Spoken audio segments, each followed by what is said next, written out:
Hello and welcome back to another video. Today we are talking not about Tropical Depression Nicholas, but what is after, as we have just passed the average peak of hurricane season. Therefore, we do have a lot of activity in the Atlantic at the moment. So we have two disturbances here, the first of which has an 80% chance of cyclone formation in 48 hours. The second of which has a 50% chance of cyclone formation in 48 hours. So, let's go through both of these and just see some of the details. So, disturbance number one is showers and thunderstorms that are associated with a low pressure area located a few hundred miles south of the Cabo Verde Islands are becoming better organized. Environmental conditions are expected to remain conducive for development, and a tropical depression is likely to form during the next couple of days, while the system moves generally westward at about 15 miles per hour across the eastern tropical Atlantic Ocean. Second disturbance, a trough of low pressure located a couple hundred miles north-northeast of the southeastern Bahamas is producing a large area of disorganized showers and thunderstorms. Environmental conditions are forecast to become marginally conducive for gradual development during the next few days, and a tropical depression is likely to form while the system moves north-northwestward to northward across the western Atlantic.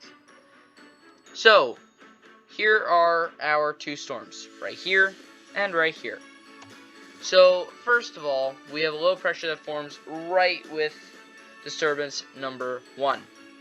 Then, closely following behind is disturbance number two. Now, disturbance number one starts to gain strength, while disturbance number two kind of remains at the same strength. And disturbance number two passes by the northeast and slowly starts to weaken as it moves into cooler waters.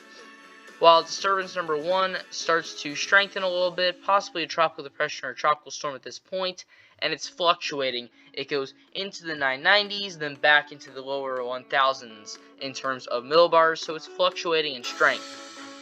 We also have another system out here in the eastern tropical Atlantic that's also spinning up a little bit of thunderstorm activity.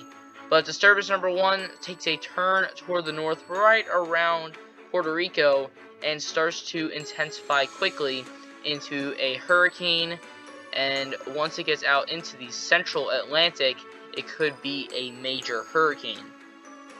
So, let's take a look here. I can't get any closer to it, but we can take a look at the wind speeds, which is at least at hurricane force, possibly even more. So, you can see here as we track both storms, we can go all the way back here to hour 0. So that low pressure forms, both of them do now. Now disturbance number 2 really doesn't get into the greens. We start to see green, that's when we see tropical storm force. So disturbance number 1 does get to that point, but then it weakens back into a tropical depression, takes that turn toward the north, and starts to strengthen. So Bermuda is right here. So as it starts to approach Bermuda, it does reach hurricane strength, but a high pressure to the north reroutes it toward the central Atlantic, where it does start to flourish a little bit more. So that is just a quick update on what could happen with this system. At the moment, this is primarily a fish storm, but things can change. This storm has changed multiple times based on different model runs, so still a thing to watch, but possibly another Atlantic hurricane that goes major.